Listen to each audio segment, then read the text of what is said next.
Welcome to my channel. चला आज आपण एकदम सोप्या पद्धतीने विठ्ठलाची आरी वर्क कसं करायचं असतं ते मी तुम्हाला सांगणार आहे। आता या इथे मी पहिल्यांदा असा या पद्धतीने विठ्ठलाचा आकार ड्रॉ करून घेणार आहे।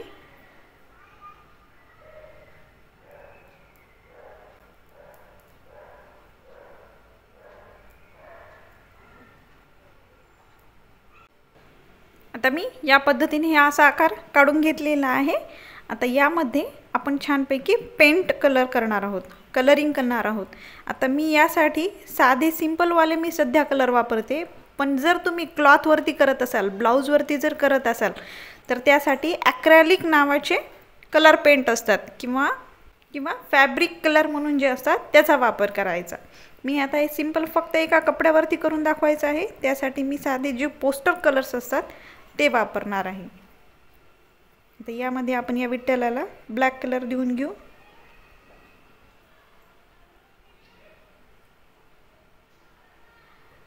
जर तुम्ही हे फॅब्रिक कलर हे पोस्टर कलर जर वापरले तर यामध्ये थोडंसं जरी पाणी टाकलं की तो कलर कपड्यावरती स्प्रेड होतो, आणि जे फॅब्रिक कलर्स असतात ते कपड्यावरती स्प्रेड होत नाहीत।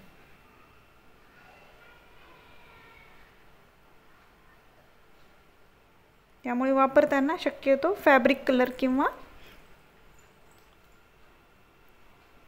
ॲक्रेलिक कलर जे असतात तेच वापरायचे।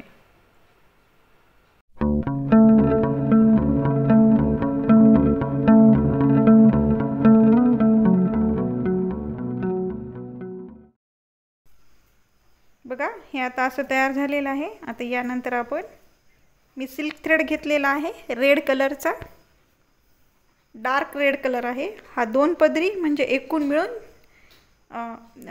4 थ्रेड्स आहेत। यानंतर या इथे स्टिच करायचं।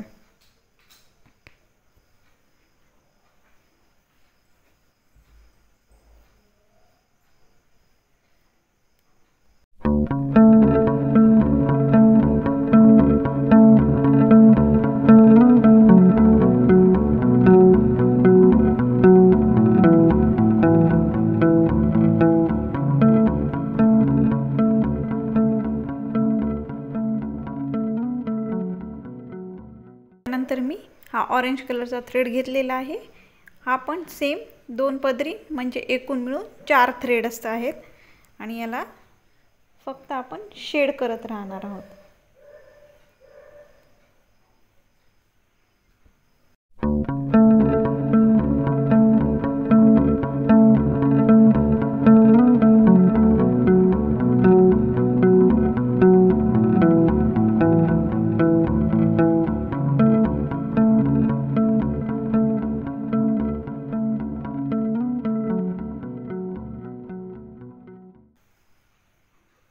आता यानंतर मी हा येलो कलरचा थ्रेड घेतलेला आहे।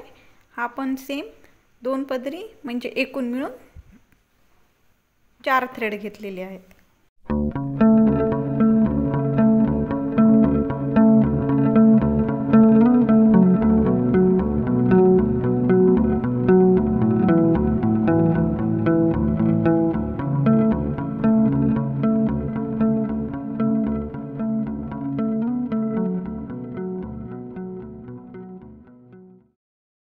यानंतर मी या इथे फॅब्रिक ग्लूच्या साहाय्याने हे वेगवेगळ्या प्रकारच्या ज्या चेन्स आहेत त्या इथे चिटकून घेतलेल्या आहेत, आणि यानंतर या इथे आपण छोटे छोटे फुलं काढून घेऊ।